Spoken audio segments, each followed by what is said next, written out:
हाल जो है इस समय हम लोग डबुआपाली चुंगी रोड पर हैं और यहाँ पर लोगों के जो नीचे तबके के लोग, जो अंतिम छोर के लोग जो आते हैं, जो ज़रूरतमंद लोग होते हैं, जो दिहाड़ीदार मजदूर होते हैं, उनके लिए जो मसीहा बने हुए हैं, जो शुरू से ही उनके लिए जो कि हमेशा सुख दुख में हमेशा साथ देते हैं, उनका ये डबुआपाली चुंगी रोड पर हर कोई जानता है। अगर आप एक बार उनका नाम लें, हम बात कर रहे हैं चौधरी जितेंद्र भड़ाना की उर्फ रिंकू की, जो उनका नाम आते ही हर कोई जानता है कि वह किस तरह से उनके काम है समाज सेवा के लिए, ये कभी बताने की ज़रूरत नहीं है। तो आज हम आपको सीधे जो है उनसे रूबरू करा रहे हैं। हमारे साथ रिंकू ऑफ जो है जितेंद्र भड़ाना जी। नमस्कार सर। नमस्कार मंडल जी। सर क्या कहेंगे, अगर फरीदाबाद के विकास को आप किस तरह से देखते हैं? सबसे पहले हम आपको सबसे पहले तो मैं सभी फरीदाबाद वासियों को हनुमान जयंती की बहुत बहुत शुभकामनाएं देता हूं और सभी से ऊपर वाले से मंगल कामना की उम्मीद करता हूं कि सब हमारे फरीदाबाद खुशहाल रहे। जी सर, फरीदाबाद के विकास को आप किस तरीके से देखते हैं? फरीदाबाद में विकास, ये तो विनाश हो रहा है जब से अपने बीजेपी सरकार आई है। विकास तो उसको कहते थे जो 10 साल पहले था कांग्रेस शासनकाल में, विकास उसको कहते थे जो दुनिया भर के पुलों का जाल बिछाया था। विकास कहते हैं मेट्रो का, जब तो लड़ाई थी कि बल्लमगढ़ से पलवल तक पहुंचनी चाहिए मेट्रो, वो था विकास। रोड का पूरा एक जाल लेंटर के बिछाए गए थे और आज देखो ये विकास कहेंगे। कई सालों से एक बाटा की रोड, जो बाटा हार्डवेयर वाली रोड है, दुखद है, शर्म आती है। कई बार मंत्री, केंद्रीय मंत्री उद्घाटन बार बार करके जाते हैं और एक किलो आधे किलोमीटर की रोड है और वो आपके नहीं बन पाती, तो बड़े उसकी विकास की तो उम्मीद क्या करें। नीलम पुल जर्जर हालत में, पूरे गड्ढे हुए पड़े। मैं वहाँ से निकलता हूँ और जब भी डरते डरते उस पर चढ़ता हूँ कि कहीं ये बीच में ही ब्लास्ट ना हो, उसकी रिपेयरिंग नहीं। अब आके सुना है कि थोड़ी सी रिपेयरिंग का वो शुरू किया। अरे कुछ तो शर्म करो सर। उसके लिए 2 करोड़ का बजट पास हो गया, आपको बता दूं। सर 2 करोड़ का ये बजट ही तो इन्हों का पास होता है, धरती पे क्या, कहाँ पर एक उस पे चेपी लगा देंगे, थोड़ी सी कर देंगे, ठीक है, वो महीने बाद में फिर हो जाती है, उखड़ जाती है, फिर वहीं के वहीं। आप नीलम पे देखिए, बाटा पे देखिए, स्टार्टिंग पॉइंट पे देखिए, आप वहाँ गड्ढे हुए पड़े हैं। पुल के ऊपर आप खड़े होके देखिए, जहाँ नए पुल बनने चाहिए इन्हों पे पुराने पुलों की रिपेयरिंग नहीं हो पा रही है। सीएम मनोहर लाल ने नारियल फोड़ दिया था पिछले दिनों, सड़क जल्दी बन जाएगी। सर नारियल तो बाटा की रोड की, मैं फिर कहना चाह रहा हूँ, बाटा रोड और की तो उम्मीद क्या करें, दुनिया भर की सारी हैं। बाटा रोड के हमारे माननीय कृष्ण पाल जी ने उद्घाटन किया, माननीय ये मूलचंद जी ने उद्घाटन किया, उससे पहले भी उद्घाटन हुआ, कई बार तो उसका उद्घाटन हो चुका, वो नहीं हो पा रही। तो उद्घाटन की तो अब एक जुमला टाइप में होने लगा, इन्होंने एक मजाक बना लिया इन्होंने उद्घाटन का। बड़ी हास्यप्रद वाली बातें हो रही हैं सर फरीदाबाद में, जिस तरह से 200 करोड़ का नगर निगम में घोटाला हो जाता है और इसके अलावा अन्य कई घोटाले में लगातार लोग पकड़े जा रहे हैं, अधिकारी कर्मचारी, क्या कहेंगे? ये 200 करोड़ का भी मान लीजिए आप बहुत कम अपने कह रहे हैं, और दुखद ये है कि भाई सारा कुछ ओपन होने के बाद विधानसभा में माननीय नीरज शर्मा जी द्वारा इतनी बार बार बात को उठाने के बाद, ठीक है, उस पर कोई कार्रवाई नहीं। सिर्फ 2-3 को एक फॉर्मर अरेस्ट कर लेना, बड़े मछलियों को उनको अपने छोड़ देना, ये कोई मामूली नहीं है। ओपन तो करो। 200 करोड़ हम कह रहे हैं, कई हजार करोड़ का घोटाला है, ये कोई मामूली घोटाला नहीं है। भारत जोड़ो यात्रा पिछले दिनों जो है 1-2 महीने पहले जो ख़त्म हुई, आपके यहाँ से भी गई थी, हम भी उस दौरान कवरेज कर रहे थे। आप लोगों ने जो युवाओं के सर पे टोपियाँ, एक अलग ही मुहिम छेड़ दी थी, किस तरह से रहा, थोड़ा सा बताएं। ये तो राहुल जी का प्यार था, उनके लिए सारा पब्लिक का एक जोश था, हमारे युवा साथियों का जोश था। जब राहुल जी अपने इतनी दूर से हमारे लिए, नहीं तो आप खुद समझते हैं कि उनको एकदम क्या ज़रूरत पड़ी, वो हमारे आपके लिए ही तो सारे इतनी पदयात्रा की।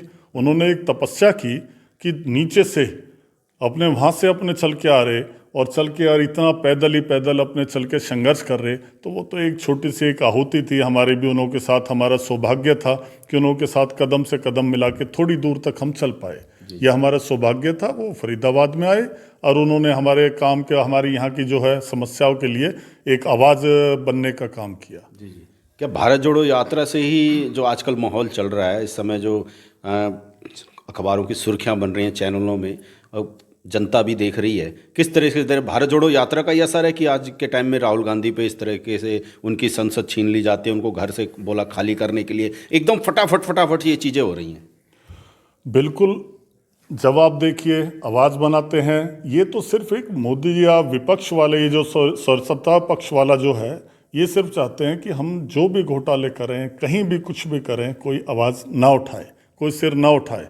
ये तो एक हिटलर शाही अपने चला रखी है, जिसका कि एक आवाज के रूप में उठ के एक उसमें अपने उभरे हैं हमारे राहुल जी। हमारे दुख को, जनता के दुख को समझा है, पब्लिक के उसको समझा, और हमारे आवाज के रूप में उभरे हैं जो ये हजम नहीं कर पा रहे।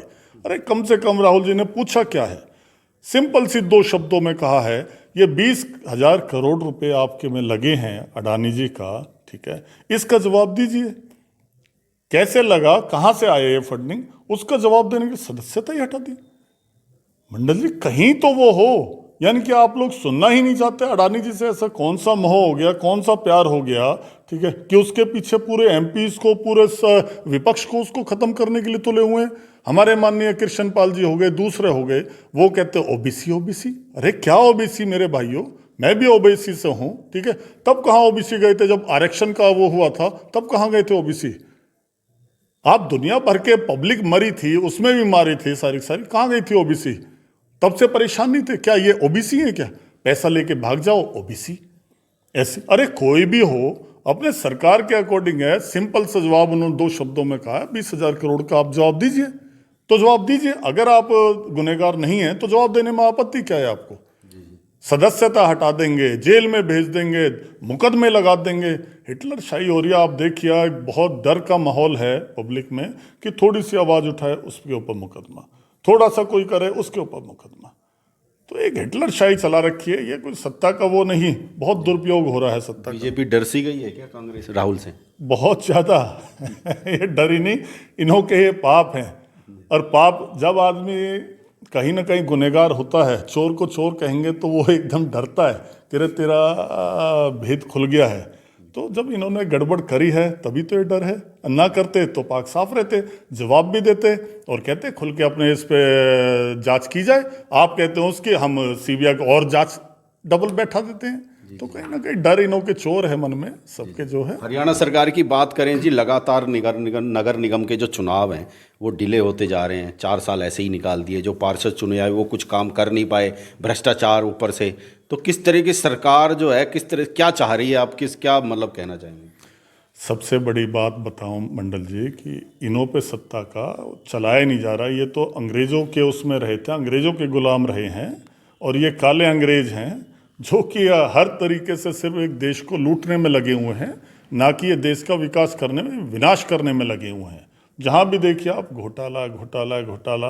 अब तो थक चुके हैं हम भी सुन के, पता नहीं कितने कहाँ भोगेंगे ये जो है, पता नहीं। ऊपर वाले के जवाब देना है और ये अपने घर को भरे जा रहे भरे।